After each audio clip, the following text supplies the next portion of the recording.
Aiwa sales Kasaragod, Kanhangad, Mangalore. Narendra Modi കേരളത്തെ തൊട്ടു. കേരളത്തിൽ BJP പ്രവർത്തകർക്ക് പുറത്തിറങ്ങാൻ പറ്റാത്ത അവസ്ഥയാണ്. അവരുടെ ജീവൻ പണയം വെച്ചിട്ടാണ് അവരിവിടെ പ്രവർത്തിക്കുന്നത് എന്ന ഒരു പ്രസംഗമായിരുന്നു വാരണാസിയിൽ മോദി നടത്തിയത്. ഈ പ്രസംഗത്തിന് പിണറായി വിജയൻ നല്ല കലക്കൻ മറുപടി നൽകിയിട്ടുണ്ട്. ആ മറുപടിയിലെ ചില ഭാഗങ്ങൾ ഞാൻ പറയാം.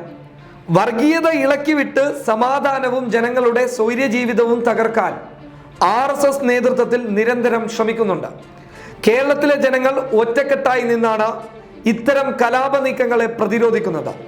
വർഗീയതയുടെയും വിദ്വേഷത്തിന്റെയും ശക്തികൾക്ക് കേരളത്തിൽ മാത്രമല്ല രാജ്യത്തൊക്കെ ഈ തിരഞ്ഞെടുപ്പിൽ തിരിച്ചടി ലഭിക്കും എന്ന ഭീതിയാണ് ഇത്തരം അടിസ്ഥാനരഹിതമായ ആരോപണങ്ങൾക്ക് പ്രേരണയാകുന്നത്.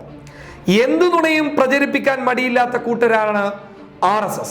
നുണ പ്രചരിപ്പിക്കുന്നതിന് അവർക്ക് പ്രത്യേക രീതിയും സംവിധാനവുമുണ്ട്. അതായത് RSSന്റെ സൈബർ സെല്ലിനെയാണ് പരാമർശിച്ചത്. രാജ്യത്തിന്റെ പല ഭാഗത്തും ഇക്കൂട്ടർ വർഗീയ ലഹളകൾ ഉണ്ടാക്കിയത് നുണ പ്രചരിപ്പിച്ചാണ്. ഇത്തരം നുണകൾ ആവർത്തിക്കാൻ മതസൗഹാർദ്ദത്തിനും സമാധാന ജീവിതത്തിനും പേരുകേട്ട കേരളത്തെ പശ്ചാത്തലമാക്കുന്നത് ദൗർഭാഗ്യകരമാണ്.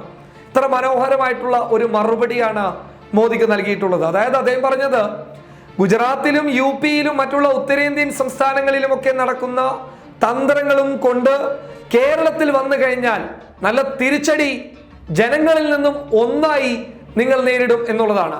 ഒരു പ്രധാനമന്ത്രി ഇത്തരത്തിലുള്ള കള്ളങ്ങൾ പരസ്യമായി പടച്ചുവിടുന്നതിൽ നാണമില്ലേ എന്നുള്ളതും അദ്ദേഹം വ്യക്തമായി ചോദിക്കുന്നുണ്ട്. അത് മാത്രമല്ല, ആ പരാമർശത്തിൽ അദ്ദേഹം കൃത്യമായി പറയുന്നുണ്ട്, എന്നാണ് കേരളത്തിലെ BJP RSS പ്രവർത്തകർക്ക് പുറത്തിറങ്ങി നടക്കാനാവാത്തത്.